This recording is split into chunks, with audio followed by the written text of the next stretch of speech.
por aqui. Começou a gravação. Então, boa tarde. Eu queria primeiramente agradecer, né, a todos que estão por aqui, agradecer às colegas que se dispuseram a fazer a apresentação de hoje, a Lúcia Rotava, da Federal do Rio Grande do Sul, e a Karen Santoro, da Federal de Santa Maria, e a colega Otília Ninim, da Universidade Paulista, né, e da PUC também, que não vai poder participar, com as duas colegas. Então, eu vou rapidamente, como eu sempre comento, né, a ideia hoje, nós tivemos as duas primeiras oficinas, a primeira com a Vânia Magda sobre a parataxe e a segunda com a Sária Edna sobre a hipotaxe. E agora nós vamos para a dimensão, então, além da oração. A gente está passeando aqui nas dimensões da oração, né? E hoje o tema é a metáfora ideacional. Então, nessa dimensão aí, além da oração, a Lúcia e a Karen vão trabalhar a questão da metáfora ideacional. É um tema bastante caro para sistêmico funcional, né? Porque é uma ideia, uma questão que o Halliday levanta, que é muito interessante, principalmente, como vocês vão perceber, para o texto acadêmico, né? A gente vai ver isso pelo trabalho que a Otília tem feito, a Lúcia também, lá no grupo dela na URGS, e a Karen, que tem trabalhado com ela, então vocês vão perceber. Então, eu vou apresentar rapidamente as duas colegas. A Otília não vou nem comentar, mas só queria dizer, que é uma pena ela não poder estar, que é uma pessoa muito querida, com quem eu trabalhei, a gente teve muito tempo na PUC, né? E que fez mestrado, doutorado lá na PUC, e trabalhou com a Leila no pós-doc dela, na questão da escrita acadêmica com a metáfora ideacional. E a Lúcia e a Karen também continuam esse trabalho, a Lúcia lá no projeto do Laboratório de Escrita, né? Então, rapidamente, caso vocês não tenham olhado o currículo, depois vocês podem olhar, para conhecer um pouquinho, eu sempre apresento, né? A Lúcia tem mestrado em Letras pela Federal do Rio Grande do Sul e doutorado em Linguística Aplicada pela Unicamp. E pós-doutorado em Linguística Aplicada na University of London. E atualmente, a Lúcia é professora associada da URGS, da Federal do Rio Grande do Sul, e atua na graduação e na pós.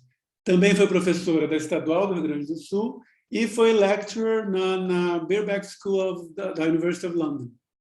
E a Lúcia tem experiência na área de letras, né, com ênfase em língua portuguesa, com o trabalho que a gente conhece da Lúcia, né, com o laboratório aí de escrita, né, atuando principalmente em leitura e escrita, gêneros discursivos e a interação sob a perspectiva da linguística aplicada e sistêmico funcional.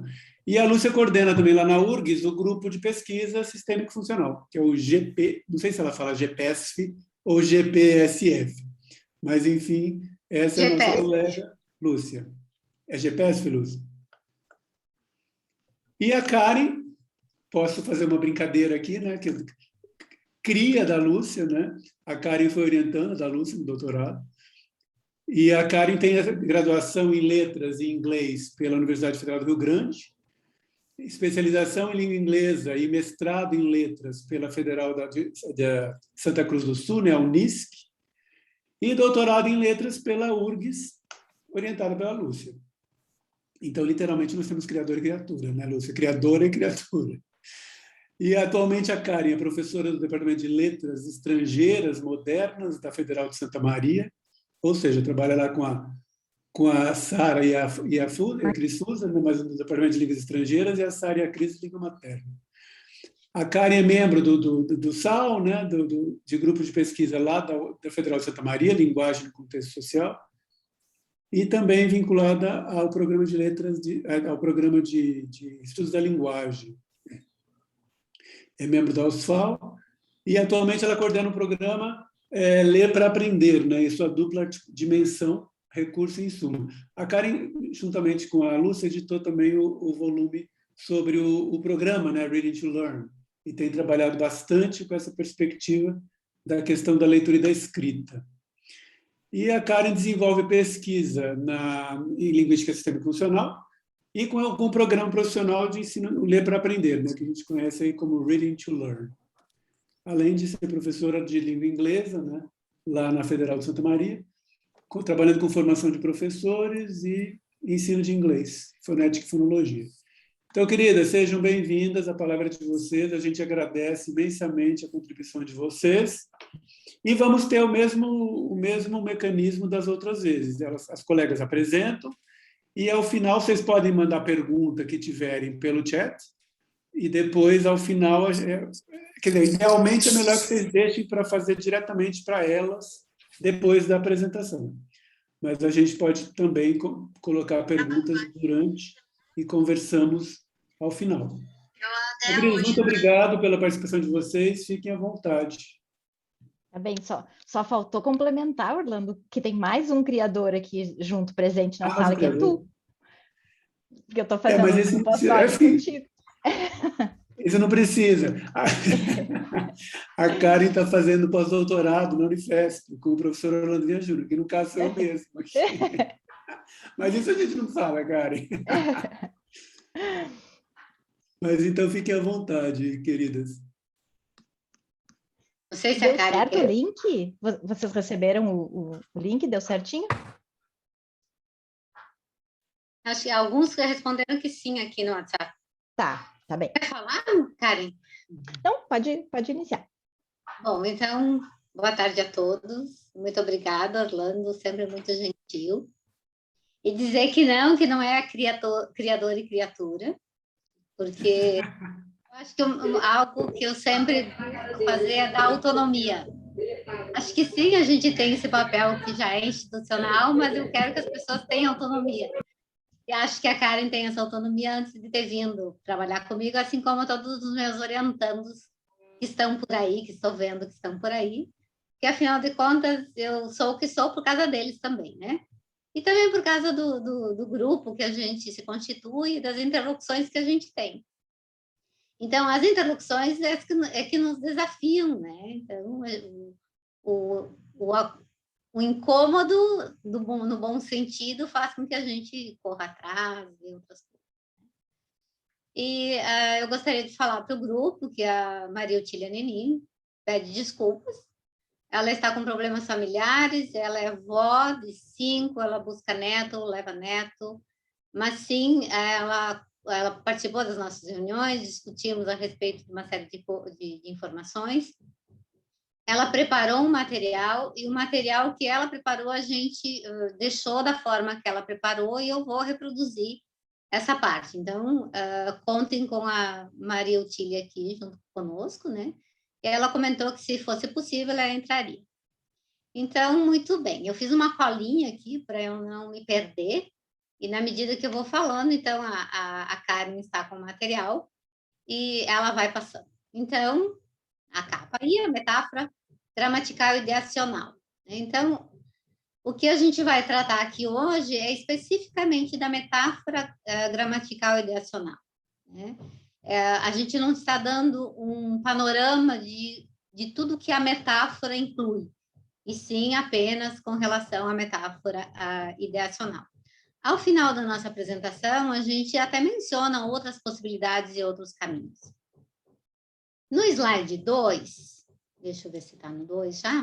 Isso. Então, o 2 é esse que tem a figura que a gente buscou em Halliday e que as colegas anteriores também apresentaram, né? Então, a gente pode só retomando, né, que a figura mostra as facetas, configurações de um complexo oracional, né? Como esse complexo oracional pode se configurar. Ela vai mostrando, de uma certa forma, as colegas que nos antecederam, vai mostrando os padrões de complexificação da oração, ou seja, como é que funciona e organiza o complexo oracional, né? Então, são 2 sistemas que determinam como uma oração está ligada à outra.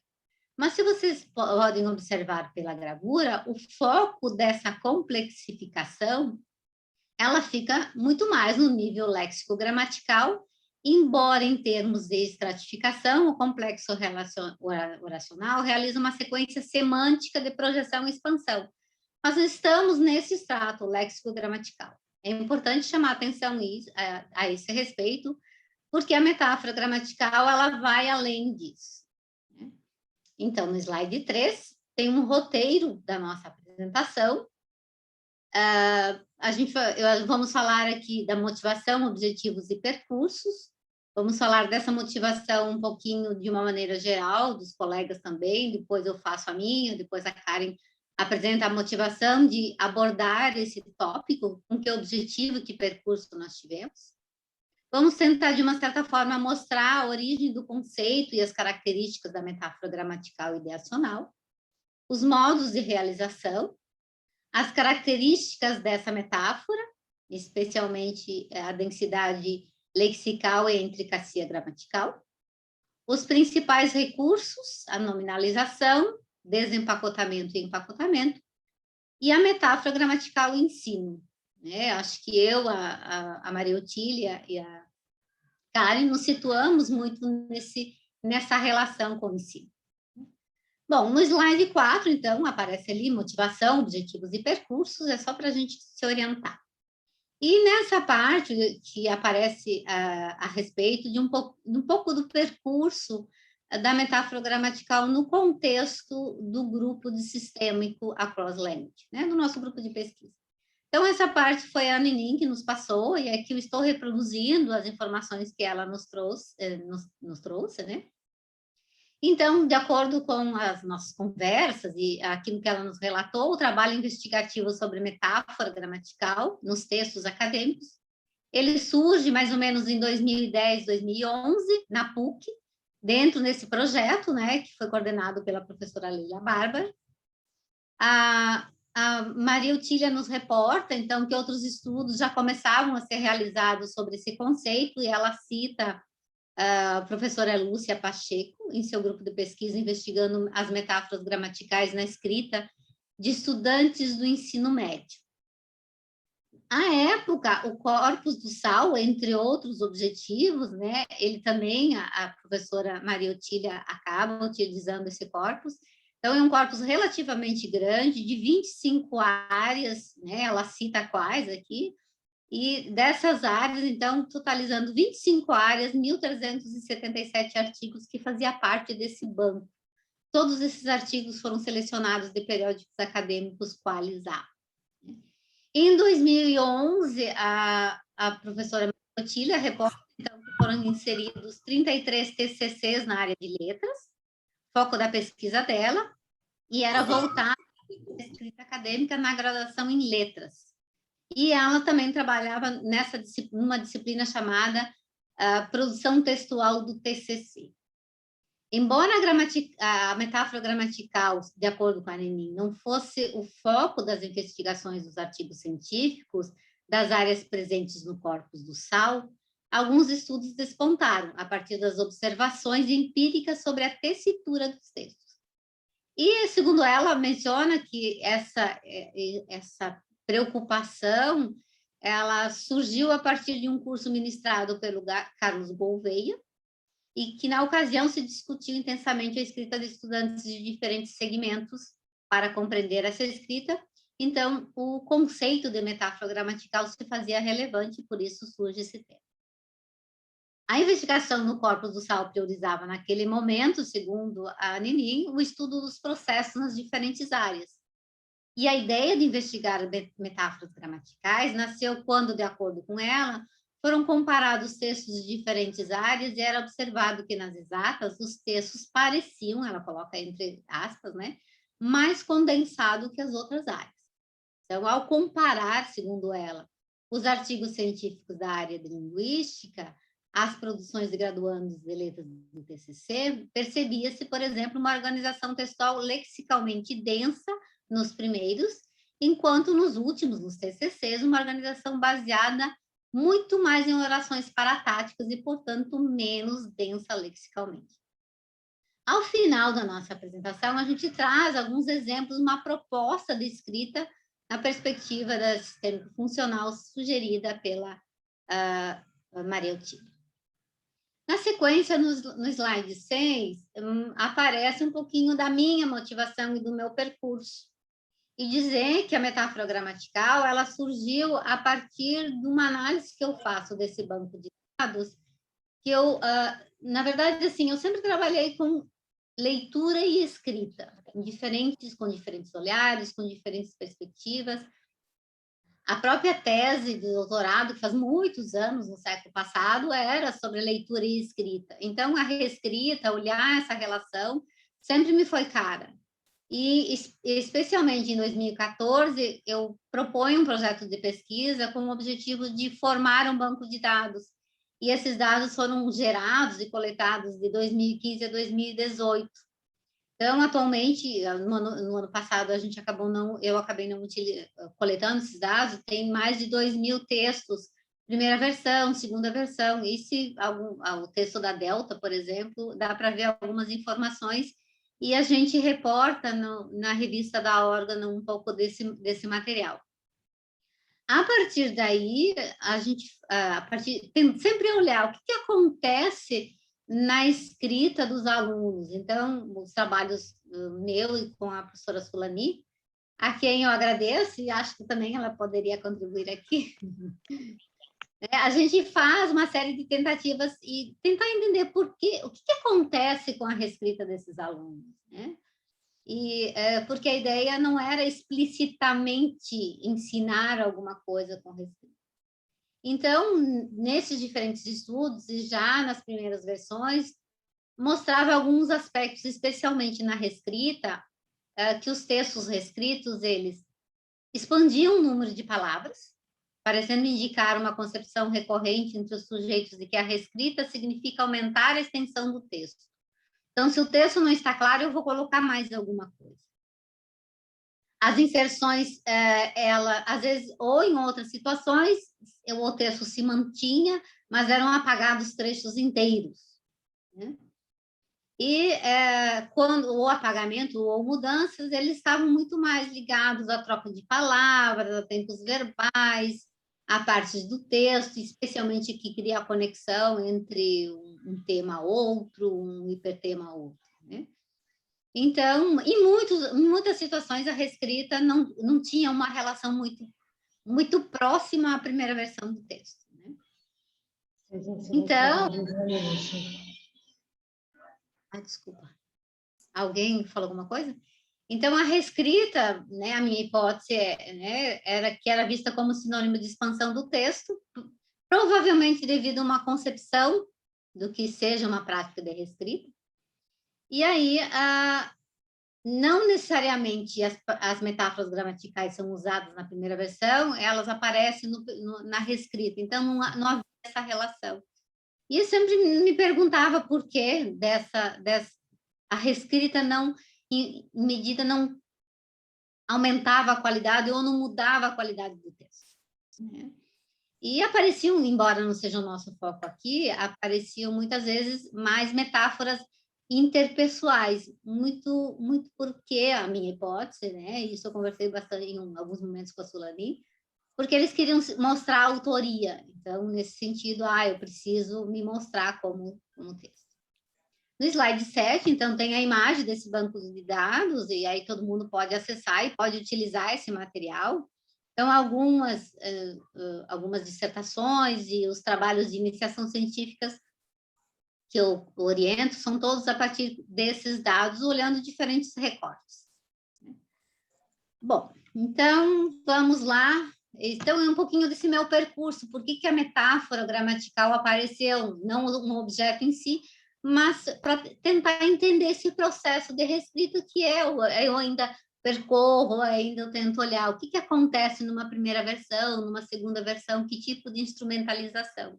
E a ideia é que a metáfora gramatical, e aqui eu já coloco a minha perspectiva, que os alunos precisam, para reescrever, eles precisam, né, para deixar um texto mais denso ou melhorar, eles precisam ser ensinados a fazer isso, mesmo eles sendo alunos, né, do curso universitário. Bom, então, acho que a Karen já passou, o slide 10, tem um conceito de metáfora gramatical de Halliday, de 94, que diz o seguinte: refere-se a construções que ocorrem no extrato léxico-gramatical da língua e possibilitam a variação de expressão de um mesmo significado. Bom, a pergunta é, como que é possível isso? Como é que existe essa variação de expressão de um mesmo significado? Né? Que tipo de processamento ou de mudança ou de escrita ele precisa, né? E o Halliday diz o tempo todo, e depois a gente retoma, está no slide 11, o que ele chama de uma reconfiguração gramatical, né? Então, de uma certa forma, é uma camada camada mais de possibilidade de escrita, e não dizer que se eu escrevo contemplando, ou com muitas características metafóricas, o texto é melhor. Mas é uma camada diferente, né, a mais de significado, e que depois a gente relaciona com outros aspectos. Então, lá no capítulo 10 de 2014, ou no capítulo 7 da gramática do Halliday, tem essa imagem que é chamada reconfiguração gramatical, que está no slide 11, ou na página 11, para quem está acompanhando a apresentação no booklet que a gente enviou, né? Então, se a gente compara, por isso que eu chamei a atenção, naquela primeira gravura, em que a Sara, na semana passada, mencionou em qual extrato estamos olhando o complexo oracional, aqui, na reconfiguração gramatical, especialmente na metáfora gramatical, existe o que a gente chama de uma relação interestratal, né? Então, e nessa relação, por isso que na imagem aparece o extrato léxico-gramatical e o extrato léxico-semântico. E o ponto de partida é o extrato semântico. Então, existe, de uma certa forma, ele vai dizer que há uma tensão estatal entre a semântica do discurso e a léxico-gramática. Então, ele vai dizer, o próprio Halliday vai dizer, ele diz assim, essa relação semântica do discurso, ela cria uma tensão. Onde que ocorre essa tensão?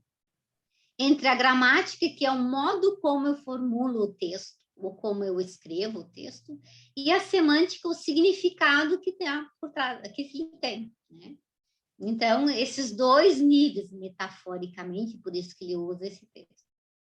Então, de uma certa forma, devido a essa tensão estratal entre as categorias semânticas e sua realização no léxico gramatical, a gramática, né, a metáfora gramatical deriva os termos modo metafórico e modo congruente. E nesses modos, de uma certa forma, há um realinhamento. Essas são as palavras de Halliday, especialmente lá no capítulo 7 de 2004 ou 10 de 2014. Né? E também, se a gente pensar modos de olhar o texto, eu posso fazer um comparativo entre, embora não seja o tópico aqui, metáfora lexical e metáfora gramatical.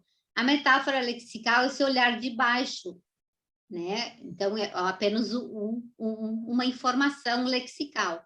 Esse olhar de cima é que eu tenho o conceito de metáfora gramatical, né? Então, a metáfora lexical eu posso dizer assim muito, muito amplamente, depois a gente vai discutir a metáfora gramatical, mas eu posso dizer que a metáfora gramatical é a variação de expressão de um dado significado, olhar de cima. E quando a gente fala metáfora lexical, é a variação de significado de uma dada expressão, esse olhar de baixo.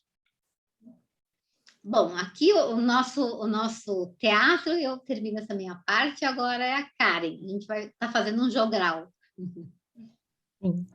Então, esse poder, né, que a metáfora gramatical confere, né, Halliday coloca que é exatamente nesse momento que a gramática consegue revelar todo o seu potencial, todo o seu poder, né? Porque as classes gramaticais não são imutáveis. A gramática pode sempre transformar uma classe de palavra em outra, podendo ou não haver uma mudança na forma, mas apresentando sempre uma mudança, então, da função sintática, né? E o seu efeito, de um modo geral, como a Lúcia falou, é construir camadas adicionais de significados, de fraseados. Assim, ao realizar essa mudança, a partir do momento em que o usuário passa a utilizar o recurso da metáfora gramatical, ele atinge uma linguagem que é essa linguagem da ciência. E por isso essa correlação que a Halliday faz entre o nascimento da linguagem da ciência com o surgimento da metáfora gramatical, né? Em que acontece essa construção do conhecimento científico, né? O conhecimento é uma transformação semiótica. Saber algo é transformá-lo em significado. e compreender é o processo dessa transformação. Muito bem, então, entendendo esse poder, a gente se pergunta, né? Mas por que, então, a metáfora gramatical, né? Qual o alcance desse poder? Por oferecer as condições semióticas do tecnicismo e da racionalidade que a metáfora se instaura como sendo tendo esse efeito, né? Em relação ao tecnicismo, a gramática cria significados técnicos, né? Fenômenos puramente virtuais, que existem apenas no plano semiótico, como termos de uma teoria, e não isolados, mas organizados em taxonomias elaboradas. E em relação à racionalidade, a gramática cria uma forma de discurso para raciocinar a partir da observação do experimento, tirando conclusões gerais, né? E progredindo de uma etapa a outra numa sequência de argumentação lógica, né? Racional. O recurso mais poderoso da gramática para criar essas taxonomias vem a ser exatamente o grupo nominal. E voltando na pergunta, por que então a metáfora gramatical? A gente entende que é porque o recurso da metáfora gramatical ideacional oferece, como esses poderes especiais, modos alternativos para expressar significados experienciais, remodelando, assim, a experiência humana, né? E propicia que se reafirme algo de uma outra forma, consistindo, entre outros aspectos, na transformação de ideias concretas em abstratas, através do uso de nominalizações em lugar de processos materiais ou comportamentais que a gente vai ver mais para frente.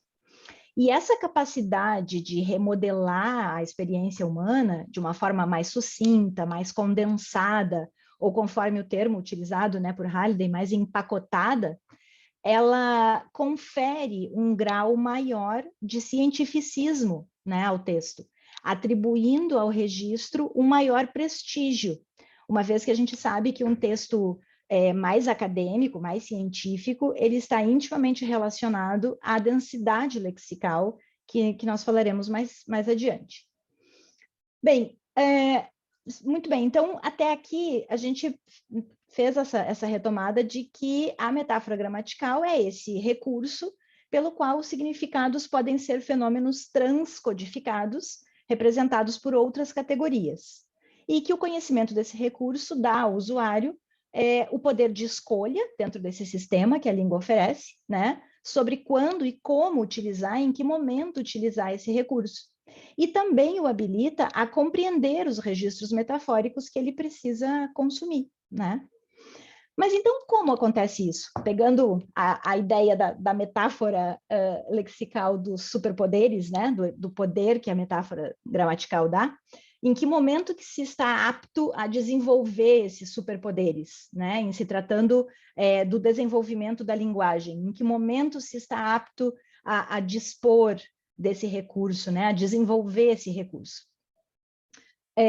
No slide, então, da página 17, ali, Halliday diz que essa capacidade de remodelar a experiência humana a partir da linguagem é realizada por meio de 3 ondas sucessivas, ou 3 momentos críticos, como ele chama, no desenvolvimento da linguagem na criança, que são esses seguintes movimentos: o de generalização, ou seja, essa mudança, né, do uso do nome próprio para o nome comum, tornando possível as nossas teorias de conhecimento de senso comum, por volta de 1 a 2 anos de idade.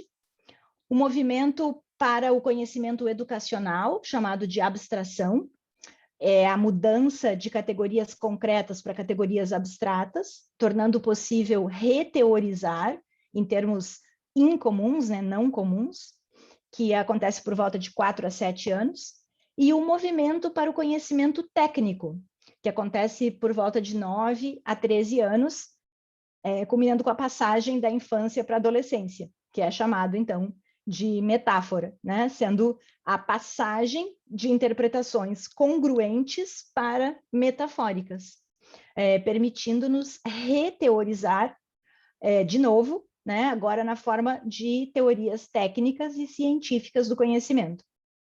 E cada um desses movimentos é executado por meio de uma progressão crítica. O primeiro permite que a criança construa a experiência, para depois transformá-la em significado. Enquanto o segundo e o terceiro reconstroem sucessivamente a experiência de um modo cada vez mais teórico.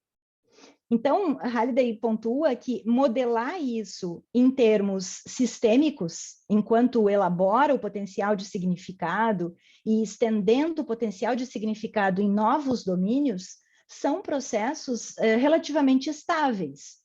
E que realçar esse potencial de significado envolve mudar as engrenagens, né, com que se estava acostumado, passando para um plano superior, onde o que é conhecido tem de ser reconstituído, remodelado de uma forma mais profunda e a longo prazo. Os processos gramaticais que ocorrem nessa terceira fase são bastante complexos e variados. Enquanto a linguagem lá da escola primária continha, entre seus termos abstratos, uma série de substantivos derivados de verbos ou adjetivos, de acordo com a gramática tradicional, pelos quais os acontecimentos e qualidades foram reificados como princípios gerais, com a linguagem técnica, né, das ciências e das disciplinas do currículo escolar, esse processo de metáfora gramatical, ele é elaborado, né, e essa elaboração vai a tal ponto que a realidade que ela projeta é de uma ordem bastante diferente do que se estava acostumado. Por isso, nós vemos chegando na universidade alunos com grande dificuldade, né, na sua maioria, em entender e produzir textos dos gêneros que circulam na academia, porque possuem essa linguagem mais metafórica, mais científica. No lugar daquele mundo congruente da língua materna, no qual a experiência é interpretada como uma interação entre acontecimentos e entidades, o mundo metafórico, científico, né, tecnológico, é um mundo em que consiste quase inteiramente de coisas, né? Os únicos acontecimentos nele são as relações estabelecidas entre as coisas. E por essa delicadeza desse processo, que ele precisa, sim, ser formalmente, explicitamente ensinado, né, para que seja, de fato, desenvolvido.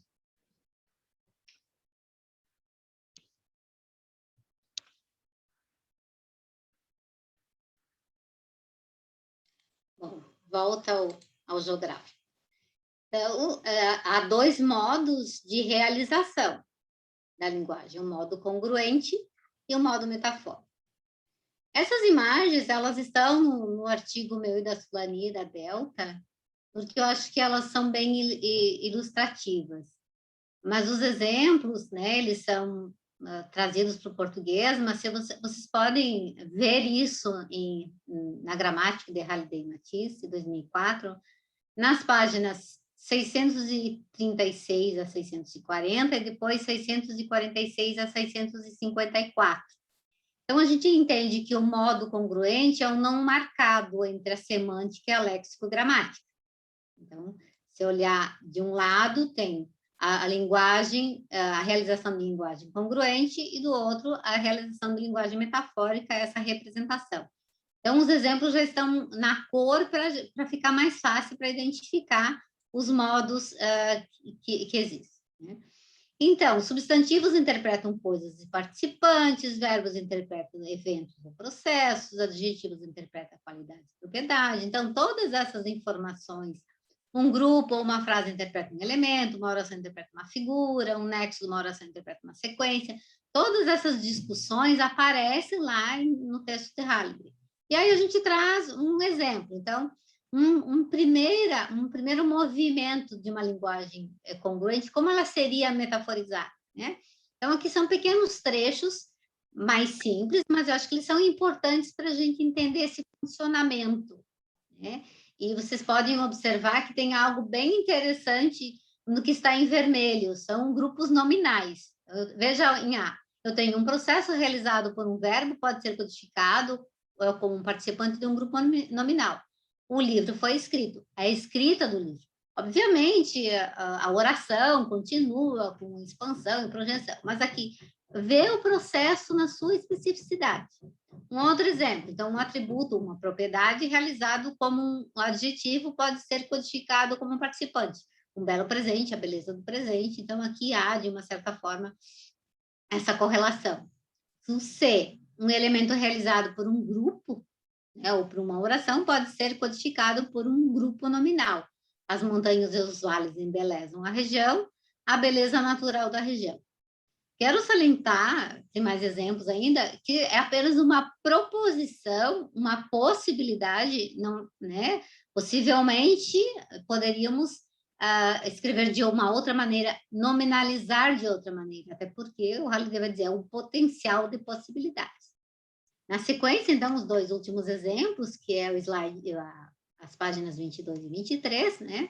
O item D, uma figura realizada por uma oração pode ser codificada como grupo nominal. O exemplo, o aluno estudou matemática, portanto, ele foi aprovado. O estudo e a aprovação em matemática do aluno. Ou uma outra possibilidade, né? Então, lembra-se que essas possibilidades são trazidas das sugestões do Halliday. Uma sequência realizada por um nexo na oração pode ser codificada como uma única oração, com todos os itens lexicais empacotados nos grupos nominais, servindo como sujeito ou complemento. Então, veja aí, não apenas o pai, a mãe e os filhos, como também os tios e os primos reuniram-se no feriado. Há várias possibilidades. A reunião da família no feriado, toda a família reuniu-se no feriado. Então, a gente pode encontrar essa discussão mais detalhada no próprio Halliday. Aí temos outros exemplos. Karen. Certo. Então, a fim de explicar a noção dessa gradação gramatical, né, que separa esses dois modos, como a Lúcia explicou, o congruente e o metafórico, Halliday, no livro The Language of Science, de 2004, toma um fraseado e produz 4 reformulações a partir desse fraseado. Então, na página 24, nós mantivemos no original em inglês, e na página 25 estão as traduções. Esse fraseado original que ele toma é retirado, essa versão original é retirado de uma revista científica intitulada The Fracturing of Glass, que está no topo da página 24. Então, a gente pode perceber que essas 4 versões que ele cria a partir do fraseado original, elas vão gradativamente da versão mais congruente, a número 1, até a mais metafórica, número 4. Né? Então, analisando essa versão número 1, a gente percebe uma sequência de 2 figuras. A primeira figura consiste de 3 elementos, né? Um processo, cracks, um participante, glass, e uma circunstância, more quickly. E a segunda figura tem 4 elementos. Um processo, press, um participante, you, o outro participante, it, remetendo ao glass, ao vidro, e a circunstância, harder. As 2 figuras, elas estão unidas pela conjunção dos 2 advérbios circunstanciais, na forma comparativa, more quickly, the harder. Né? E aí, quando a gente observa, comparando com a versão 4, a gente já percebe uma única figura consistindo de 3 elementos. Um processo, is associated, um participante, the glass crack growth rate, e outro participante, applied stress magnitude. Os participantes nessa versão se tornam complexos e abstratos. Complexos porque cada um é constituído como uma coisa e tendo uma sequência de classificadores, né? Para rate, a gente vai ter glass crack growth rate. E são abstratos porque rate, magnitude e growth são nominalizações, né? São nomes de qualidades ou processos. Assim, nessa transição, né, da forma mais congruente para mais metafórica, a gente percebe as características da metáfora gramatical, que são a densidade lexical e a intricacia gramatical. E Halliday aponta que a linguagem escrita, ela geralmente tem um padrão de palavras muito mais denso do que a linguagem falada. Se nós voltarmos ali na página 24 dos exemplos, a gente percebe que tanto na língua inglesa quanto na língua portuguesa, a versão 1, que é a mais congruente, tem menor densidade lexical do que a versão 4, nas duas línguas, né, que tem uma maior densidade lexical. E assim, Halliday aponta que, numa realização metafórica, aumenta a densidade lexical e diminui a intricacia gramatical, né? Essa relação, ela se estabelece exatamente em função dessa mudança que acontece, né? Desse afastamento. Esse movimento em direção a fenômenos mais estáveis, né, partindo do modo congruente para o modo metafórico, né, reorganiza sistematicamente a linguagem, promovendo um fluxo de informações mais coeso através da criação de um novo tipo de conhecimento, né, que é esse conhecimento científico, e de uma nova maneira de aprender.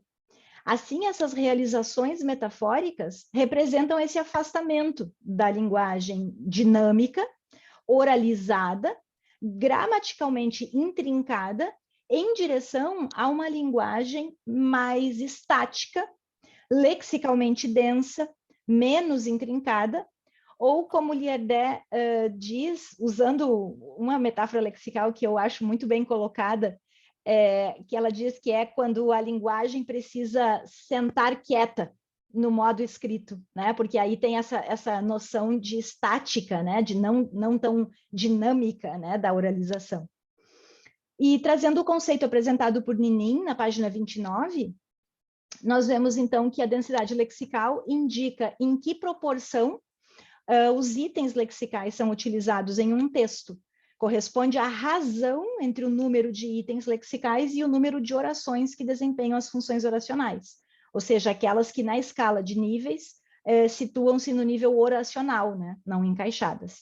E a intricacia gramatical está relacionada ao modo como as palavras e as orações são organizadas no texto. Corresponde a essa razão entre o número de orações e o número de complexos oracionais de que essas orações fazem parte. Passando para a Lúcia. Vamos lá, então. Vou falar o que, né, o principal recurso da metáfora gramatical, né, principais, que é a nominalização, empacotamento e desempacotamento, e vou falar mais a respeito da nominalização. Né? Então, só para lembrar, acho que a maioria já deve ter lido a esse respeito, como ocorre o processo da nominalização em língua portuguesa. Poderia trazer aqui exemplos de outras línguas, mas a minha opção foi por essa, né? Então, é sempre um processo gramatical de formação de palavras a partir de emprego de verbos, adjetivos, advérbios, né? E essa nominalização se dá de duas direções, de processos para nome ou atributos para nome. Né? Então, aí a gente tem uma série de processos, né? E de atributos que podem ser nominalizados. Né? Também, se vocês quiserem comparar, né, a própria visão tradicional da gramática vai dizer que a nominalização são processos que formam substantivos a partir de adjetivos e, sobretudo, de verbos.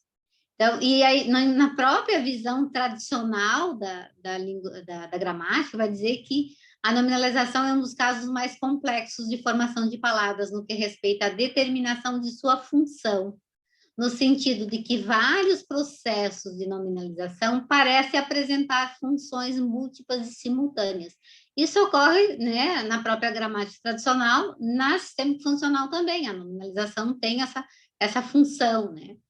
E até porque, não necessariamente, né, esse é um ponto que, a partir de um levantamento relativamente grande de dados, nós percebemos, especialmente nos textos que nós publicamos, que não necessariamente a desinência nominal ou a desinência que marca o nome se constitui uma nominalização no sentido de uma metáfora gramatical.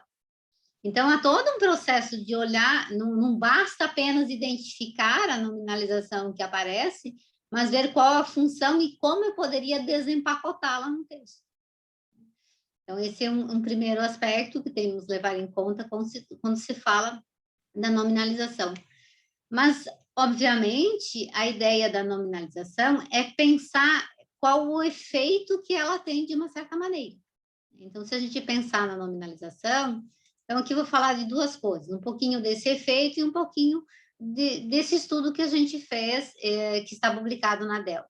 Então, vários autores que a gente tem lido, especialmente um autor que se chama Fatoná, que eles mencionam vários estudos a respeito da nominalização. Então, ela tem um efeito no texto científico, né? Então, imagina assim, no primeiro item, um exemplo bem prático que podemos encontrar já em livros didáticos dos alunos no final do ensino fundamental ou início do ensino médio. Até porque eu volto naquela apresentação, naquela parte em que a Karen mencionou, que existe em torno dos 14 anos aparecia o processo de metaforização, no desenvolvimento da linguagem, eu teria acesso a essas construções metafóricas. E aqui, de uma certa forma, a gente se depara lá no contexto acadêmico que eles têm dificuldade de usar na escrita, mas na realidade, na fala eles até utilizam, e eles têm esse contato, por exemplo, em diferentes livros didáticos. Um exemplo do item 1, que seria a criação de um termo técnico resumidor, é muito recorrente nos livros de ciência, de geografia. Por exemplo, quando as nuvens ficam pesadas, essas gotículas caem no chão. Isso é chamado precipitação. Então, o termo precipitação retoma e resume toda a informação anterior. Então, esse processo que dá o efeito à nominalização. E isso é bem interessante, porque nessa semana eu recuperei várias leituras que eu fiz. Embora Halliday não fale em metáfora textual, ele vai dizer que a metáfora ideacional, e possivelmente depois a interpessoal, ela tem um efeito na textualidade e na metáfora textual, embora não tenha, alguns autores levantam essa hipótese de dizer que esse fluxo de informação de texto se dá por esses recursos de nominalização, né? A própria Deravianca tem a tese dela, acho que em 94, ela levanta essa hipótese, né? Mas a Halliday não menciona. Um outro exemplo, né, o item 2 ali, a ideia de uma informação anterior condensada em uma única palavra. Um exemplo, quando o sol aquece a água, que evapora no ar, ou seja, a evaporação. Novamente, em livros de ciência, a gente pode encontrar esse tipo de construção. Então, o aluno tem esse contato do ponto de vista na escola cedo, né? E, claro, obviamente, por se tratar de uma linguagem mais acadêmica ou uma linguagem científica, o foco é nos conceitos, nos argumentos, né? E não naquele que age, né? O participante no tempo.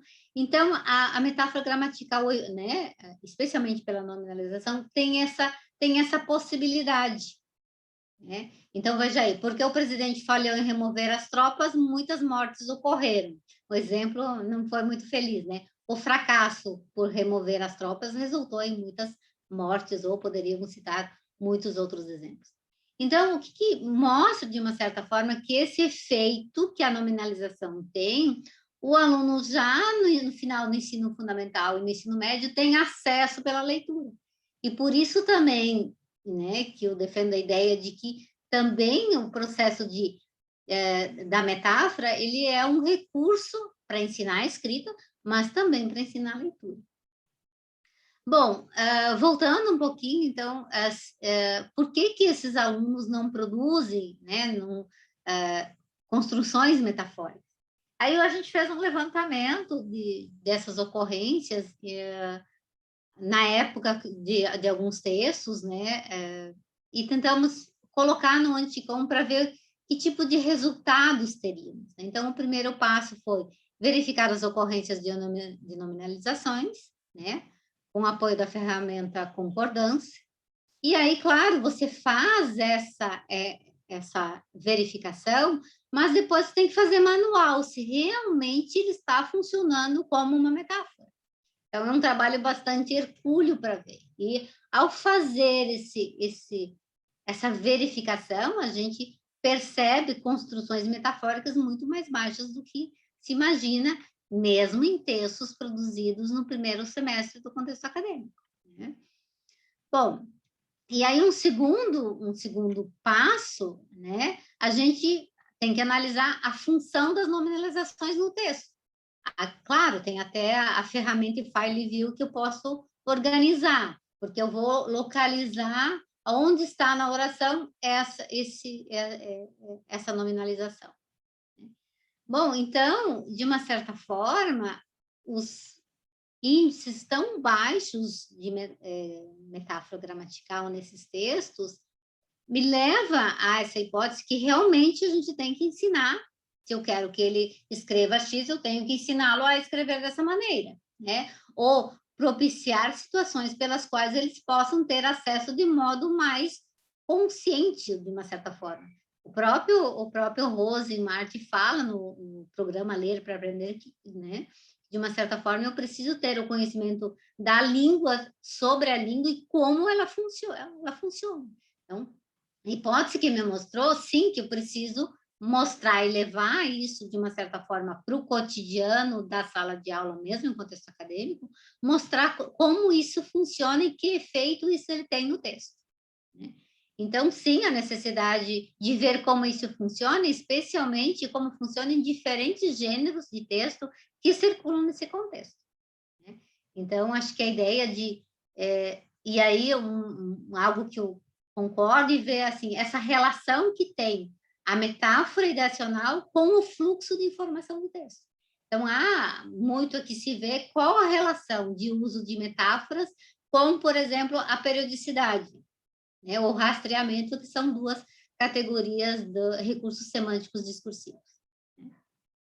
Então, de uma certa forma, o que eu defendo, que é essa falta de familiaridade com esses recursos, requer essas práticas didáticas pedagógicas para que eles possam utilizar.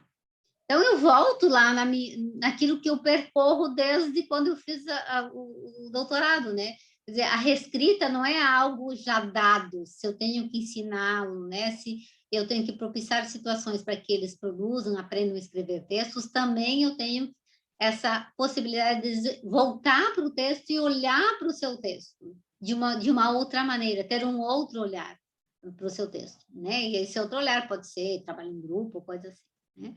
Então, a defesa é a ideia de que reescrever é um processo de reflexão a respeito daquilo que se está produzindo. Então, esse é um primeiro exemplo, uma primeira característica que eu trago da nominalização e mostrar essa relação com o fluxo de informação no texto. No slide seguinte, né, então, a ideia do que seja empacotar e desempacotar.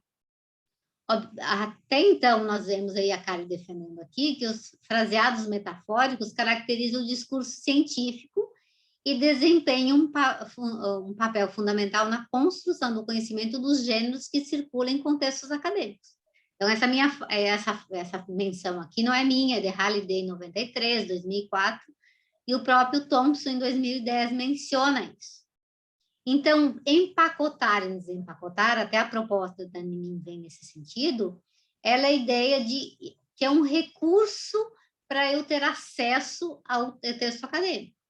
E desempacotar por seu turno pode ser uma estratégia de leitura ou a base para uma proposta didática a partir de alguns passos, né? Pode ter outros.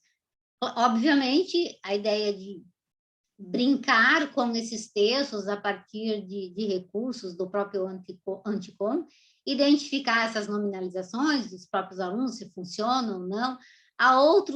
O Anticom há outros recursos, por exemplo, o minerador de texto, que também é um programa de computador que ajuda a lidar ou brincar com o texto e trabalhar com revisão, né? O minerador de texto é um outro recurso que outras teorias que não é sistêmico funcional utiliza para ver primeira versão e segunda versão de escrita. né? Obviamente, entender qual é a função, e essa função a partir da categoria gramatical, ou da função que esse elemento desempenha na oração, e aí tentar desempacotar. E alguns exemplos eu trago a partir da proposta, a gente acabou deixando para a proposta que a Ninin nos trouxe. Karen, é você. Bem, então. A minha internet avisou aqui que estava instável. Vocês estão vendo bem? Tá tudo bem? Tá. Bem, então, como uma forma de ilustrar o empoderamento, né, que a metáfora gramatical confere ao usuário quando ele aprende a utilizar esse recurso, nós trazemos um relato de um experimento feito para minha tese, na ocasião, né, sob a orientação da Lúcia, que é a fonte, né? E nessa ocasião da tese, então, eu trouxe um problema de pesquisa que era, de fato, um problema. Era um problema muito, muito sério que eu tinha de lidar na época, porque eu percebia uma qualidade muito, muito parca, muito baixa nos relatórios de estágio de observação apresentados pelos alunos concluintes do curso de letras, português e inglês, na universidade que eu trabalhava na época, e estavam há poucos meses de se tornarem professores, né? E turma após turma se percebia essa questão dessa dificuldade nessa produção de textos, né? Porque a escrita apresentava uma linguagem muito próxima da oral. E eu percebi que o problema estava na orientação, ou nesse caso, por minha total culpa, assumo totalmente, na não orientação acerca do gênero, né? Como a Lúcia disse antes, se a gente pede para o aluno que ele produza, a gente tem realmente de ensiná-lo a produzir aquele gênero com as características que esse gênero tem, né? Então, aqui são algumas fotos desse momento em que aconteceu, né, o experimento. A gente solicitou para os participantes da pesquisa, que era uma turma concluinte, que eles produzissem um relatório após observarem uma aula, tendo sido só essa orientação dada, como sempre eles tinham essa orientação quando estavam matriculados nessa disciplina de estágio de observação. Bem, e na sequência foram realizadas oficinas com a implementação do currículo Ler para Aprender, especificamente com base nos textos de Rose 2017 e Rose 2018. E durante a implementação da leitura detalhada de um texto modelo que foi trabalhado, e nesse momento da leitura detalhada foi feita a desconstrução do texto, iluminando, né, o recurso da metáfora gramatical, atentando para o seu propósito, né, para o seu efeito naquela etapa e naquela fase daquele gênero relatório de estágio de observação. Aí, após as oficinas, foi solicitado aos alunos que realizassem uma outra observação de uma nova aula e escrevessem um outro relatório, chamado de escrita 2. Então, aqui na tabelinha da página 38, a gente pode ver, voltando à questão de como, com uma linguagem, então, mais metafórica, né, com uma realização mais metafórica, que foi a escrita 2, a gente tem o aumento na densidade lexical. A gente pode ver a alteração, né, o aumento no número total de palavras, da escrita 1 para a escrita 2, e também na variação dos tipos, né, das categorias de palavras apresentadas nos textos. Os textos foram analisados com o auxílio da ferramenta Concordance, do Anticonc, né, que foi alimentado com os sufixos formadores de substantivo. E como a Lúcia comentou, depois foi feita toda uma análise para ver se aqueles substantivos eram, de fato, constituintes de metáfora gramatical, né? E se pôde verificar com apenas uma implementação do currículo, uma única rodada do currículo Ler para Aprender, a partir de um único texto, um aumento expressivo, tanto quanto qualitativamente, nos registros produzidos por esses alunos, trazendo uma significativa ocorrência de metáforas gramaticais após a implementação do currículo, né? A gente pode ver, então, na página 41, no gráfico. E fica, assim, ficou, pelos próprios comentários dos participantes, ficou muito nítido o quanto que, como a Lúcia disse, embora eles já consumiam, como leitores, realizações metafóricas, desde os livros de ciência lá no fundamental, no ensino médio, na graduação toda, porque, lembrem, eles eram concluintes do curso de graduação, né? Mesmo eles consumindo esses textos e entendendo, né, lidando com os textos, haja vista estavam concluindo a graduação, eles se perceberam na hora da produção da segunda escrita, então realmente dominando esse recurso, né, a partir do momento em que ele foi explicado, mostrado, deflagrado, na desconstrução que aconteceu no texto modelo, né? Lúcia, agora é a parte da professora Ninim, né? Muito bem, agora vocês imaginam que a professora Ninim está falando. O que a gente discutiu, ela trouxe alguns exemplos, né? Então, sobre metáfora gramatical em ensino, um caminho possível, porque ela propõe um curso de escrita acadêmica e nesse trabalha com a metáfora, né? Então, trazendo uma proposta de ensino da escrita acadêmica na perspectiva da sistêmica funcional, e essa proposta passa por duas situações e por dois aspectos relevantes, de acordo com a Ninim, né? Primeiro, ensinar a escrita a estudantes que estão familiarizados com a linguística sistêmico-funcional e, portanto, prontos para uma discussão que envolva a teoria sistêmico-funcional, sua nomenclatura, etc. e tal.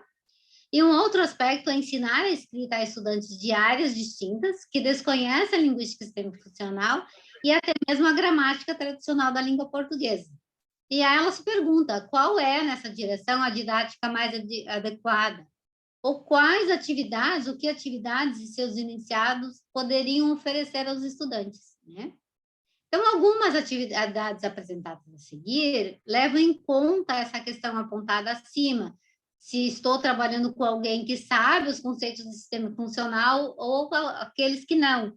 Muito provavelmente, nós temos um público que não domina ou não é da sistema funcional, né? Então, temos que considerar essa variável. E ela sugere ainda que consideremos ainda a importância de expor os alunos à análise de textos do contexto acadêmico, não como objeto de estudo do conteúdo desses textos, né?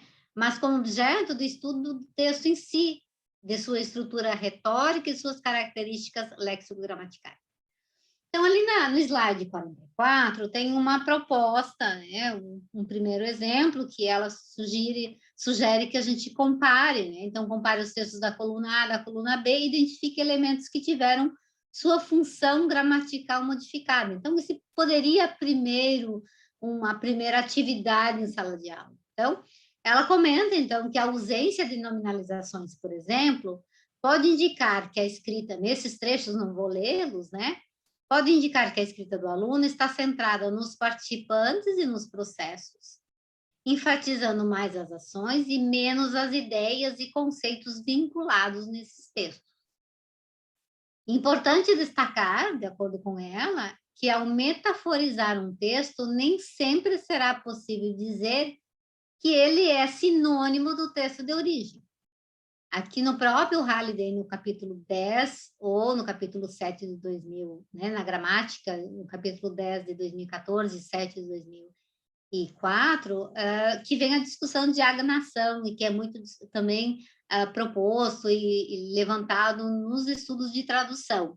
Então, tem a ver com essa informação aqui. Então, a metáfora gramatical corresponde às escolhas do autor e elas são significativas, adicionam recursos semânticos ao texto e expressam maior abstração. No slide 25, não sei se é esse que está aparecendo, isso, que é o exercício 2, né?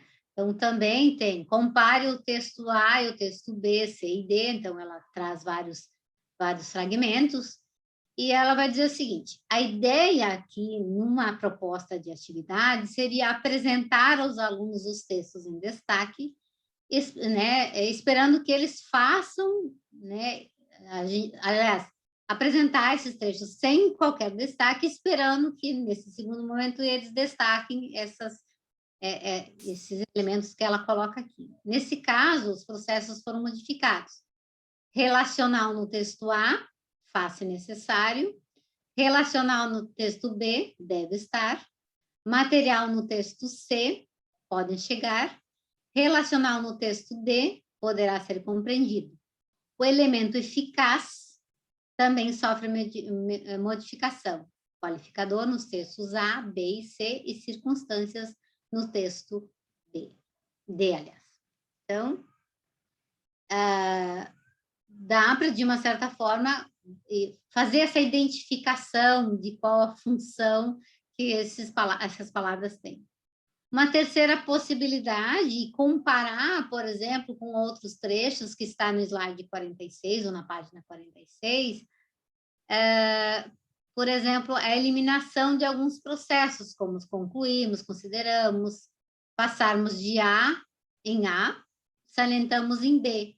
Então, ela vai mostrando como é que você poderia reescrever, se elimina tal elemento, tal palavra, tal A, tal B. Então, faz com que o aluno olhe para o texto e tenta reescrever a partir de uma solicitação que diz, como é que você poderia reescrever se você eliminar tais e tais e tais palavras?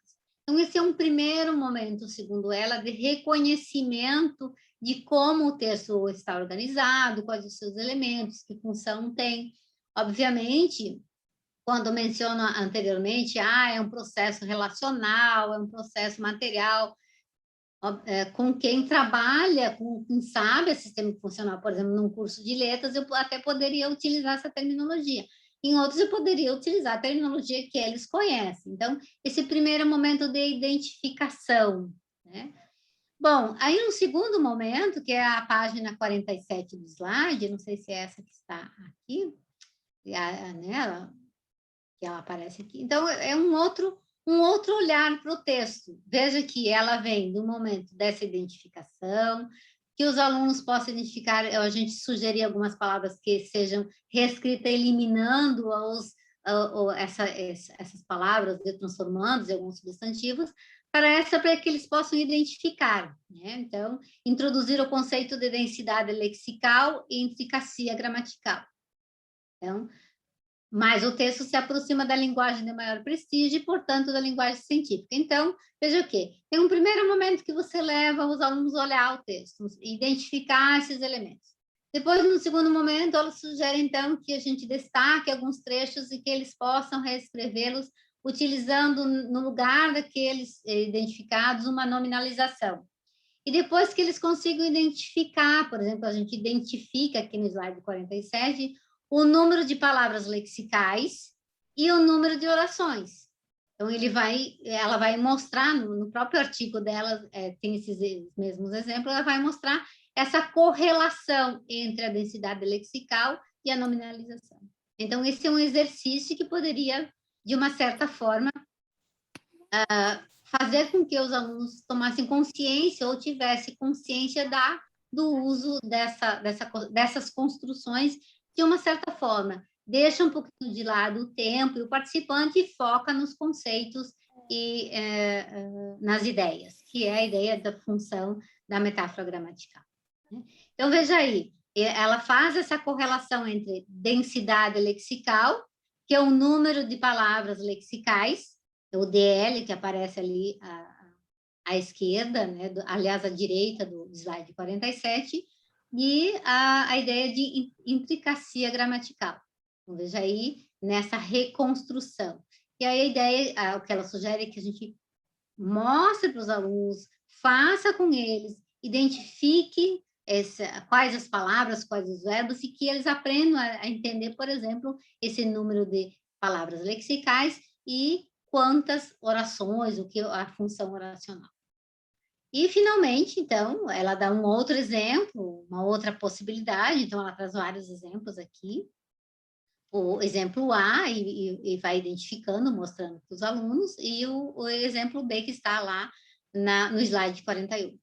E, finalmente, né, então ela mostra, num outro momento, dependendo de quem é esse público que eu estaria trabalhando com escrita acadêmica, mostrar que movimentos a construção de uma oração, né, se dá quando ela é mais congruente para um mais metafórico. De uma certa forma, quando a Karen mostra aquele exemplo que nós buscamos no próprio texto de Halliday, né, na linguagem da ciência de 2004, de uma certa forma a gente mostra esse movimento de um modo para o outro. Então aqui, de uma certa forma, no slide 49 que ela vai trazer, é realmente uma análise do ponto de vista sistêmico funcional. Acho que aqui finaliza as sugestões da professora Nininha. E a Karen, para finalizar? Bem, então, a gente resolveu colocar como temas, né, para futuras discussões, alguns destaques, como a existência dos subtipos da metáfora gramatical ideacional, que seriam a experiencial e a lógica. E também os modelos teóricos, né, que se pode utilizar para explicar, para ensinar a metáfora gramatical, que são o estratal e o semântico, né?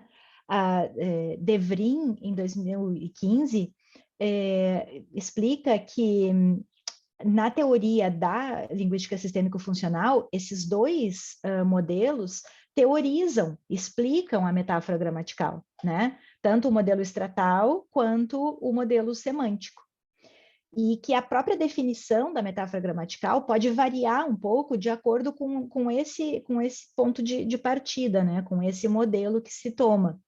E ele também salienta que, embora os modelos estratal e semântico possam diferir, né, na sua teorização e definição acerca da metáfora gramatical ideacional, eles se aproximam muito. Na verdade, segundo De Vries, o modelo semântico é um desenvolvimento do modelo estratal, né? Como se a metáfora gramatical, examinada no modelo semântico, pudesse ser vista como o resultado de uma transferência ou uma transcategorização da metáfora gramatical discutida lá no modelo estratal. Segundo De Vries, o modelo estratal categoriza a metáfora de uma forma mais concisa, e o modelo semântico, por sua vez, cria uma espécie de dificuldade no desenvolvimento de uma abordagem para o ensino da metáfora gramatical, devido à sua complexidade. E essa complexidade se traduz nos 13 tipos principais de metáforas gramaticais relacionadas com o sistema da transitividade. Então, a gente deixa isso para futuros momentos, né, de discussão. Aí a gente apresenta as nossas referências, as principais referências, né, que a gente utilizou, e os nossos agradecimentos com uma citação de fechamento, né, que Halliday diz que a metáfora gramatical é mais do que apenas transformar um verbo em um nome, né? Em vez disso, os significados da categoria do substantivo e do verbo são combinados de forma a gerar um novo tipo de elemento, né? Então, a gente finaliza, né, Lúcia? E ficamos agora abertos à discussão. Muitíssimo obrigado, Karen e Lúcia. Parabéns, parabéns, muitos Pode parabéns. viajar de Londres a Nova York na primeira classe 733 vezes. Tem alguém com... Ah, tá. Tinha alguém com o microfone ligado. Gente, Lúcia e Karen, Ouvi muito uma obrigado. viagem de primeira classe, já gostei. Como é, Lúcia? Eu só ouvi que alguém estava falando de uma viagem de primeira classe. Você viu? A gente querendo viajar e tem gente de primeira classe. Olha, parabéns para as duas, foi excelente. Os elogios aqui no chat, no bate-papo, estão, como diz a moçada, bombando, né? O pessoal adorou. Muitos elogios. Vocês foram claríssimas, didáticas e mostraram para a gente assim, o que é exatamente a metáfora gramatical e como trabalhar. Os exemplos que vocês trouxeram são fantásticos e a propriedade com que vocês falaram dispensa qualquer outro comentário, né? Então, só posso agradecer. E isso nos dá uma certeza, gente, duas coisas que eu observei. A primeira é o salto que a gente está dando em relação aos estudos sistêmicos funcionais com essas oficinas temáticas. Então, desde a primeira oficina, com a Magda e a Vânia, com a Sara e a Edna, agora a gente deu um salto ainda, né? Então é muito bom ver esses trabalhos ampliando e mostrando essa questão além da oração. Então, como grupo, né, como grupo de sistêmica aqui no Brasil, a gente fica muito feliz de ver esse progresso todo. Então, parabéns. E eu quero só, Lúcia, te pedir desculpas. Eu fiz uma piada no começo, mas foi uma piada no sentido carinhoso, tá? Quando eu falei criador e criatura, foi no sentido carinhoso, não foi? Eu conheço o seu trabalho, já estive lá na URGS várias vezes, conheço suas criaturas, a Sulani, várias delas, eu não vou citar nomes aqui, mas eu conheço muitas discípulas suas e conheço o trabalho que você faz. Então, foi só uma brincadeira carinhosa. Não foi nenhuma... Entendi. Isso remete muito a uma das coisas que eu aprendi com a Leila. A Leila sempre insistia muito isso com a gente. Ela dizia para todos os orientandos dela, seja melhor que eu. Quer dizer, o meu papel é te mostrar um caminho, mas você que tem que seguir e ser melhor que eu. Então, ela falava, olha, e ela dizia muito isso, a Leila, ela falava, eu sou conhecida por causa dos meus orientandos. Então, ela orientou grandes nomes da linguística brasileira, né? O Rajan, o John Schmitz. Eu falava, eu sou conhecida por causa deles, não por mim. Ela sempre, com a humildade dela, né, se colocava nessa humildade. Então, foi a brincadeira nesse sentido de criador e criatura. E nem dispensa explicar isso, porque só o que a Karen nos apresentou já está dado aqui. Você fez um ótimo trabalho, né? E ela fez a parte dela. Parabéns, gente. Então, eu abro agora para perguntas, dúvidas, sugestões. Tudo isso é construído sempre com muitas mãos, né? Então, aquilo que eu falei, não sou sozinha, não seria nada. Eu acho que a gente constrói em diferentes momentos, com diferentes pessoas, a gente aprende muito, né? Inclusive, estou aqui vendo que também a gente discutiu um pouquinho o meu colega, o Antônio, lá de Londres. Olha, nossa live está internacional. Olha que chique. Agradecer aqui publicamente para as discussões. Obrigado, a gente que agradece. E aí tem muitos aqui, muitas pessoas comentaram, agradeceram, que vocês foram claras, objetivas, que todo mundo aprendeu muito. E isso reforça o fato de que a gente estava precisando falar dessas coisas, que elas não vinham muito à tona, elas eram tímidas. Poucas pessoas aqui no Brasil trabalhavam com isso. Então, abro para pergunta, gente. Quem gostaria de fazer alguma coisa? De perguntar, esclarecer? Olha, eu tenho é duas. muito boa pergunta. Eu Por só favor, quero fazer um comentário. Posso fazer um comentário? Deve. Em primeiro lugar, meninas, já vou dizer meninas, parabéns, parabéns, parabéns, excelente apresentação. Vocês conseguiram fazer um percurso extremamente interessante que vai desde a definição, né, o que é, até a aplicação no ensino. E quando vocês apresentaram essa aplicação, possíveis aplicações no ensino, eu me lembrei muito daquele livro da Barletta e Chamorro, lá da Colômbia. Elas fizeram um trabalho de estudo do ensino de ciências e de história, no ensino, o que seria o nosso ensino fundamental, né? E a conclusão a que elas chegaram é que o entrave no aprendizado científico, no caso, claro que no nível de ensino fundamental, não está no conteúdo em si, mas está na forma de apresentação das questões. A Franciele Matzenbacher também tem um trabalho de uma orientanda dela na área da geografia, em que a orientanda trabalha com texto, se eu não me engano, de 7ª série da geografia. Não é a geografia que é o entrave é a grande quantidade de nominalizações que os livros didáticos apresentam. E os alunos ainda não conseguem abstrair a esse ponto para poder entender o que é que o livro está dizendo ou o que é que a professora está querendo dizer. Então, eu gostaria que vocês comentassem alguma coisa em relação ao papel do professor. Claro que vocês já falaram, mas também alguma coisa adicional ao papel do professor do ensino fundamental em relação à presença da metáfora gramatical ideacional nos livros didáticos. Não sei se a Karen quer falar. Eu posso comentar, sabe? A gente nunca fez uma análise em detalhes de livros didáticos a esse respeito, né? É mais comentário, viu, Lúcia? Ou opinião, como vocês quiserem, Exato. né? Porque precisaria de investigação, mas no sentido de o que vocês aconselham aos professores nesse aspecto? Olha, eu tenho aprendido com vocês também que a ideia de que muitas vezes nós selecionamos tanto texto para trabalhar em língua portuguesa, quando, na verdade, nós não selecionamos os textos que eles precisam ler para as outras disciplinas.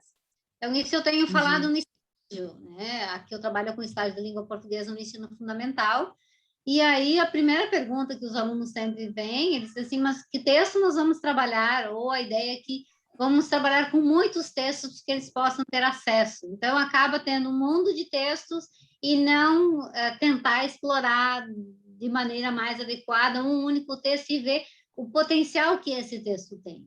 Então, a minha prática aqui com o estágio de docência na língua portuguesa, que é o ensino fundamental, é olhar assim, vamos trabalhar com textos que eles leem em outras disciplinas, que eles leem em outros momentos, porque parece que existem os textos no mundo da língua portuguesa e parece que textos no outro mundo.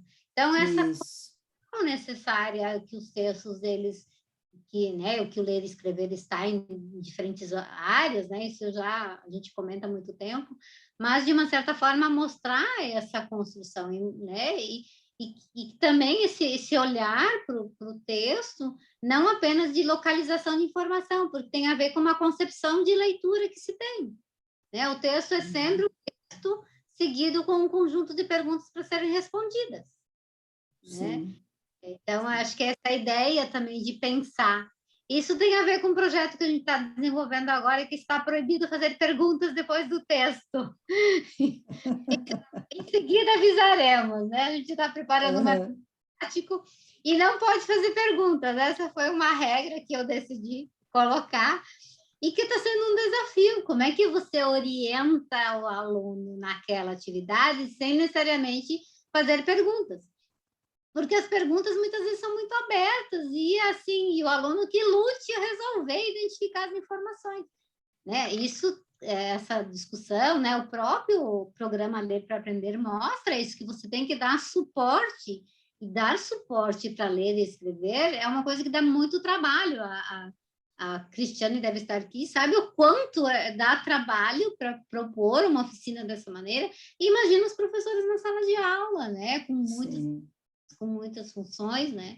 Então, eu acho que a gente, muitas vezes, acredita que o aluno saiba, mas não dá esse suporte. Então, se eu quero que ele faça X, eu tenho que mostrar qual é o caminho. Né? Então, porque muitas vezes, né? Agora eu vou abrindo um parêntese, porque muitas vezes se trabalha com um texto e, ao final, se pede para o aluno fazer uma retextualização com outro gênero. E a pergunta é, você ensinou? Né? Então, isso vem muito nas discussões que a gente faz aqui no estágio, porque eles querem trabalhar com diferentes gêneros do texto que A, BNCC, diz texto A, B e C, vou trabalhar com texto A, B e C, e lá para a escrita eu vou pedir D.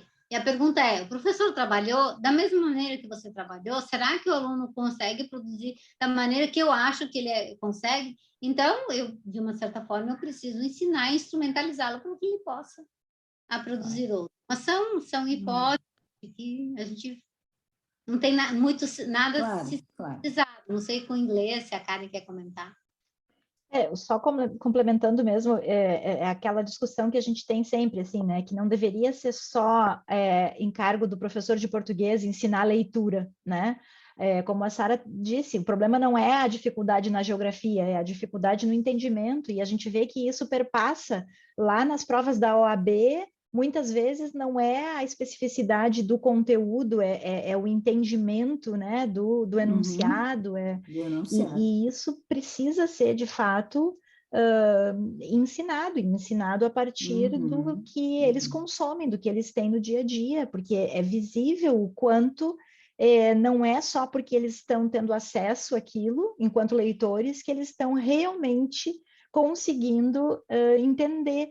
Ou se eles conseguem dar conta do que o texto pede, é porque ou era, como a Lúcia disse, meramente localizar a informação e deu, o resultado está pronto, não precisava de fato entender, porque quando eles chegam no momento de produzir e não conseguem dominar esse recurso na produção, é porque isso não ficou bem trabalhado, né? Claro, claro. Perfeito, Karen, Lúcia. Tem aqui o Renato. Oi, desculpa, Lúcia. Comentar. O Renato, acho que faz umas considerações bem interessantes, que o acesso ao conhecimento acontece por meio da linguagem, é uma questão de linguística e linguística aplicada. Concordo plenamente contigo, Renato. Isso, eu só queria... Não, eu só queria juntar isso que o Renato fala com o que a Sara falou, gente. E um dos caminhos que nós temos é incluir a formação linguística nos cursos de pedagogia.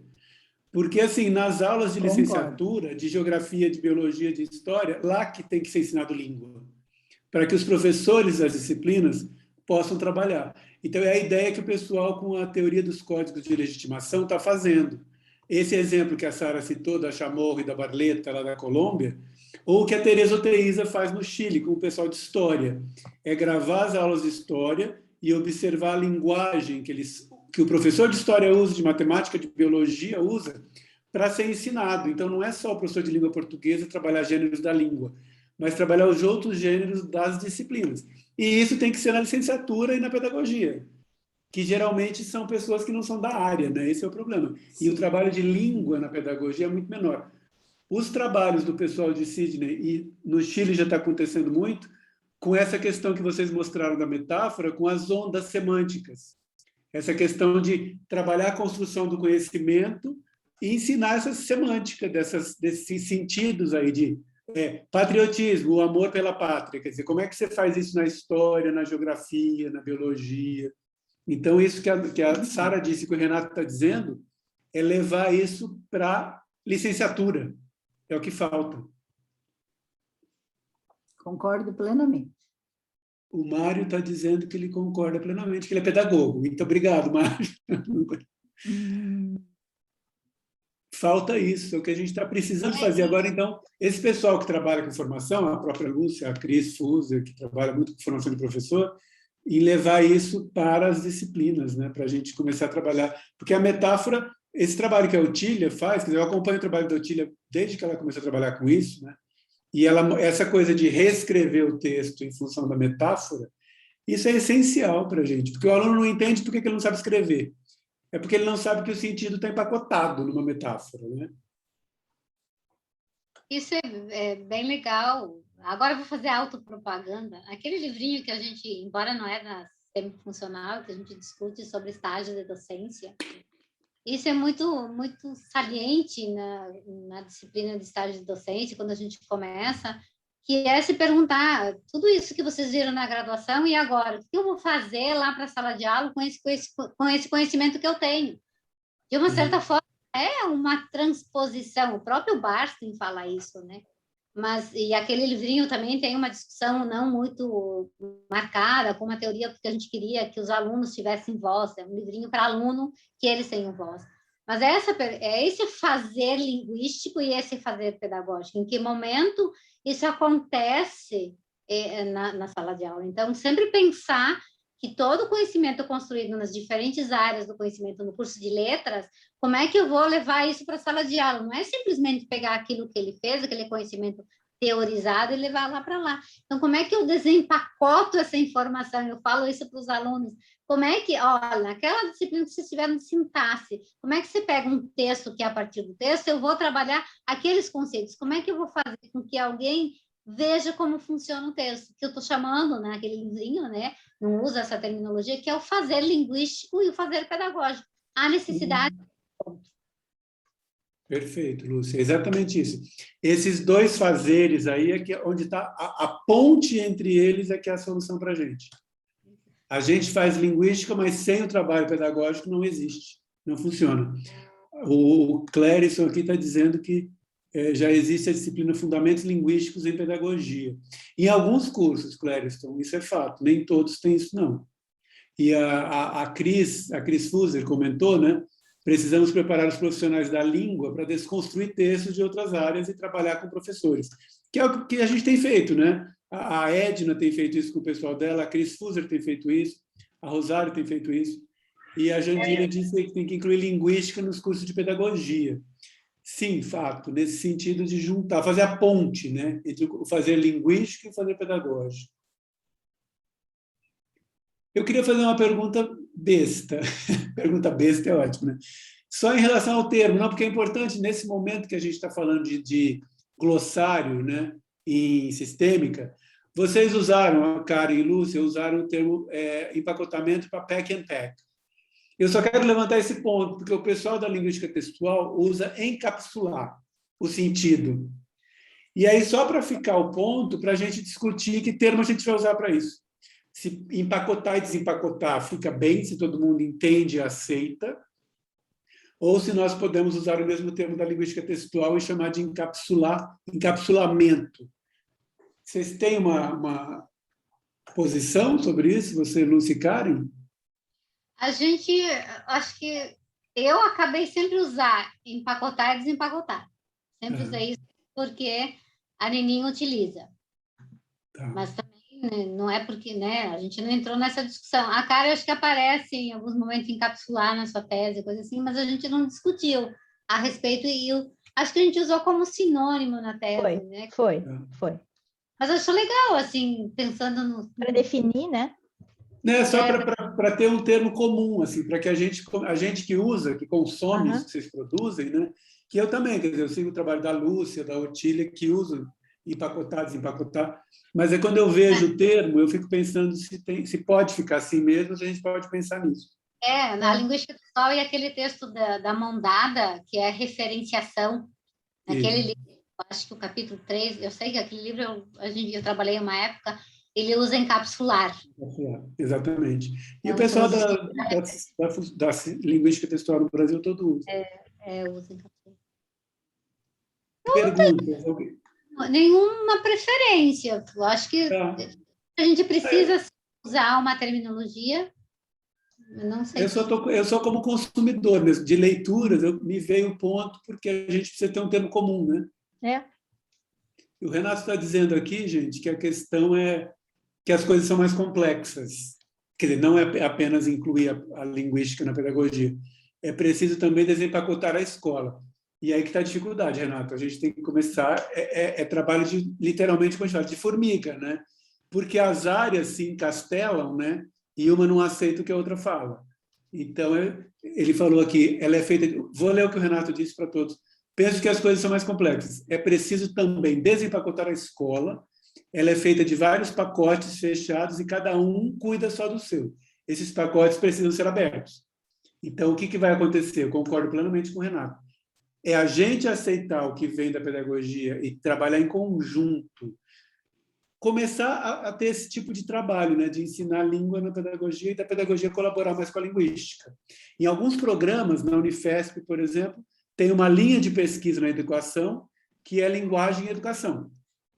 Em alguns lugares tem isso, na pedagogia, mas em outros não tem. Então, esse diálogo tem que ser formalizado, com certeza. Orlando, você me permite?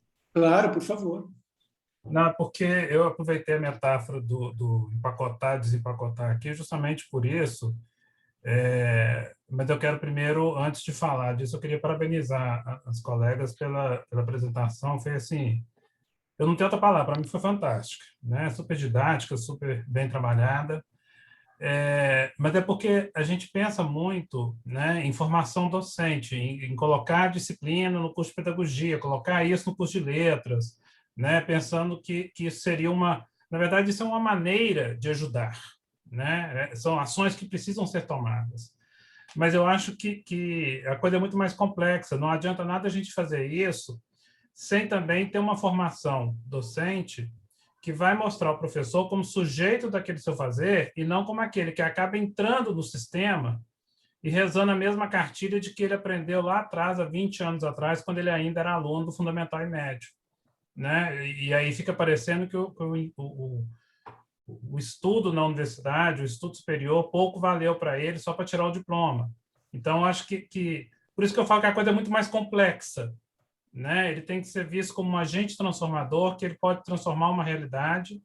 Não é fácil, concordo com você que é trabalho de formiguinha, daquelas formiguinhas meio miudinha, que vai cortando a folhinha, vai carregando a folhinha, né? Levando para sua casinha e mantendo aquilo ali. Mas eu acho que os cursos de formação inicial precisam tratar disso, como também os cursos de formação continuada, né? Porque nós falamos de metáfora gramatical aqui, que eu acho que é um grande exemplo das dificuldades de aprendizagem, mas existem outras também que envolvem a linguagem, né? É aquela história de que o professor de outra disciplina também é responsável por ensino da língua, porque o conhecimento se faz pela linguagem. Então, o professor de geografia, quando ensina geografia, está ensinando linguagem, porque está ensinando palavras, maneiras de se expressar que são próprias daquele campo de saber, mas também o professor de português entender que ele, ou professor de inglês, professor de línguas em geral, entender que ele não trabalha só com texto, com gramática e com texto literário, mas que ele também tem texto de outras áreas do conhecimento, e não só aquelas que hoje a gente vê muito comum nos livros didáticos, além da literatura e do texto gramatical em si, mas também texto de propaganda e as charges, né, que é o que a gente mais vê em livro didático. Então, quer dizer, ele tem que trazer o livro de geografia para dentro da aula de português, como o professor de geografia tem que trazer o conhecimento de português para dentro da aula de geografia. Eu acho que é uma situação de mão dupla, né? E aí sim desempacotar, e não ficar cada um no seu quadrado, cada um com o seu pacote, né? E só falando do seu pacote, né? Era isso que eu... Perfeito, Renato, obrigado. Eu concordo muito com você. E a Vânia acrescenta uma coisa aqui muito importante, gente. A Vânia diz que eu acho que temos que considerar que nossos colegas das outras aulas precisam trabalhar com a leitura também. Isso tem de estar na formação de todas as licenciaturas, das outras disciplinas. Não podemos continuar trazendo isso para a nossa responsabilidade. Verdade. E ela ainda complementa agora, concordando com o Renato, ler e escrever deve ser de competência e de responsabilidade de todos na escola. Isso é a mais pura verdade, a gente sabe disso. Mas, baseado nos comentários do Renato e no que a Vânia também comenta, a gente conhece a nossa realidade, né? E sabe os problemas que enfrentamos, né? A gente tem um ideal, que a gente sabe como poderia ser, e aí temos que trazer isso para a nossa realidade. Então, talvez ir adaptando e espalhando, né? Para conhecer, para que as pessoas... para que haja esse diálogo, né? Talvez complementando, fugindo um pouquinho, Orlando, fugindo um pouquinho, claro. Nas discussões de estágio, por exemplo, sempre a gente traz, né, pensar no plano de aula, nas atividades lá, mas assim, dizer, vocês se dão conta que daqui a um ano vocês vão estar nas escolas, e nas escolas tem, especialmente no ensino médio, mudança de currículo, nova reformulação, cada poucos períodos tem mudança de currículo, ou você vai trabalhar num lugar que você tem que pensar um novo currículo, você tem que pensar o projeto político-pedagógico da escola. Então, não é só o papel do pedagogo que está lá na escola, mas também eu preciso dizer qual é o lugar da língua portuguesa, da língua inglesa, mas ela não está sozinha, é essa interação. Então, muitas vezes, não precisa criar, não sei se precisa criar uma disciplina específica, mas é essa conversa que precisa ser mais perto da escola. Perfeito, então, Lúcia. Defensora que a escola tem que estar mais presente nos letras e vice-versa, porque, né, o curso de letras, muitas vezes, em algumas universidades maiores, universidades públicas, a gente tem um público mais seleto e que não pensa que vai trabalhar lá na escola pública, ele está se preparando por outros contextos. E a escola pública é o lugar que a coisa acontece. E a escola pública é o grande lugar onde a gente pode pesquisar e testar várias possibilidades, né? A escola particular não permite nada disso. Eu presenciei a Sally Humphrey, que é uma professora na Austrália, da Universidade Católica de Sydney. Eu assisti várias aulas dela de licenciatura, de prática de ensino. E a licenciatura para todas as áreas. Então, pessoal de matemática, de computação, de engenharia, cada um traz o seu texto e a Sally ensina o aluno a trabalhar, explorar a leitura daquele texto. Então, o professor de matemática trabalha com problema, ou de geografia, ou de história. Então, é uma aula de prática de ensino para todas as áreas do conhecimento, para ler o texto, que é isso que a Vânia está sugerindo, por isso que eu disse que eu concordo plenamente, e eu já vi isso na prática na Austrália, com o trabalho que a Sally fazia. Posso fazer mais uma observação, Orlando? Oi? Agora eu vou brincar um pouquinho mais contigo, com o criador e a criatura. Eu vou dizer que as criaturas são melhores que os criadores. Quero aqui publicamente falar da experiência da professora Lisiane Martins, que é professora de escola pública, em que ela publicou um livro, um aluno dela publicou um livro na semana, acho que 15 dias, estava em todos os jornais de Porto Alegre, no rádio, em que o aluno, ele é autista, se não me engano, ele produz um livro orientado pela professora Lisiane na escola pública, um aluno que entrou na escola pública mais tarde, e ele faz um texto maravilhoso em que compara com a Segunda Guerra, traz uma discussão política e de história. Então, eu estou falando que as criaturas são melhores que os criadores aqui. Ótimo. A ideia é exatamente parabéns para ela. Eu conheço o trabalho da Lisiane, por acaso, li a dissertação dela, e realmente é um exemplo, né? Eu me lembro claramente, Lisiane, ela está aqui ainda, né? Dos agradecimentos dela, e ela dizia que era professora pública e que chegou onde chegou. Então, ela aí. Parabéns aqui publicamente, Lisiane, lembrando do seu trabalho. E por essa história que a Obrigada. Obrigada. A minha formação em Halliday ajudou muito, viu, nesse processo todo. Obrigada. E parabéns à Lúcia aí pela sua multiplicação aí para os trabalhos de formação. Alguém mais tem pergunta, gente? A gente manda o link do livro, da reportagem. Por favor. Mande sim, coloque no grupo, Lúcia, para a gente ter acesso. Alguém mais tem pergunta, dúvida? Fiquem à vontade. Eu não tenho mais nada a dizer.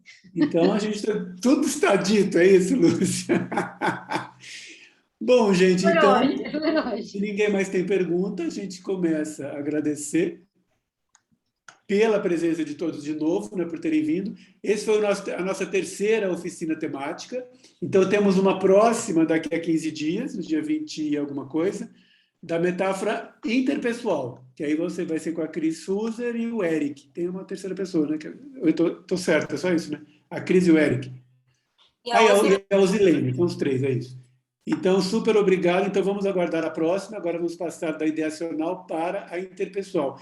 E eu tenho estado muito satisfeito com essas oficinas, porque elas estão plantando sementes, assim, fantásticas. Então, eu quero agradecer de novo, publicamente, aos colegas que precederam, e hoje a Lúcia, a Karen e a Otília por esse trabalho, e vamos espalhar isso, gente. É a única forma que a gente tem de...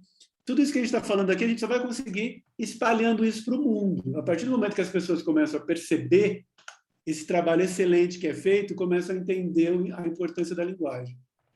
Então, obrigado a todos, e nos vemos na próxima, daqui a 15 dias, né? Na próxima oficina. Parabéns a todos, obrigado. E se cuidem, né, nesse momento tão maluco político que a gente está vivendo. Vamos até a próxima. Obrigadíssimo a todos e nos despedimos. E depois, daqui a algum tempo, o Eric disponibiliza o link da oficina. E claro, sempre, né, não posso deixar de esquecer de agradecer ao pessoal do LabPort, né, que está aqui sempre com os avisos aí da lista, com o pessoal, o Eric aí com o pessoal no Zoom, né? E depois que se transforma no vídeo que vai para o YouTube. Então, a gente agradece muito o trabalho desse grupo, que sem eles a gente não teria nada disso. E foi ótimo ver algumas pessoas por aqui. Aqui eu estava acompanhando os participantes aqui no bate-papo. Então, super bom ver algumas pessoas por aqui, gente. Se cuidem e até a próxima. Agora precisava um cafezinho. O cafezinho no boteco. Vamos servir café, Lúcia? Vamos. O pão de queijo não vai ter, porque o Renato saiu. Aí. O Renato sempre prepara o pão de queijo, mas hoje não tem. O cafezinho, né? O cafezinho mineiro. O cafezinho ia bem agora, sentar, ficar um bom tempo no boteco, fofocando. Mas Orlando, Parabéns. Orlando, eu só quero dizer assim, ó, que eu também estou achando que as nossas oficinas estão tendo um fruto assim maravilhoso, porque a cada uma das apresentações das colegas, realmente a gente fica cheio de ideia, inclusive depois eu fico conversando com os alunos. Ah, mas que legal se a gente faz isso, faz aquilo, não sei o que, não sei o que. Sabe? Então, essas sessões de estudo nós temos que promover mais frequentemente. E foi bom, né, de perceber o potencial que tem aí, que todo mundo tem esse potencial e não está divulgando. Então, com as oficinas, a gente pode conhecer o trabalho das colegas e ver o quanto está sendo feito, né? E há eu muitos também tenho colegas gostado ainda... muito e aprendido muito, especialmente. E há muitos colegas que ainda serão convidados para fazer outras oficinas, né? A gente está sendo uma descoberta fantástica, né, Sara? Isso mesmo. Muito bom. Parabéns a todos. Tchau, beijo. Obrigada. Tchau, gente. Obrigada, gente. Obrigada. Tchau, tchau. Tchau, tchau.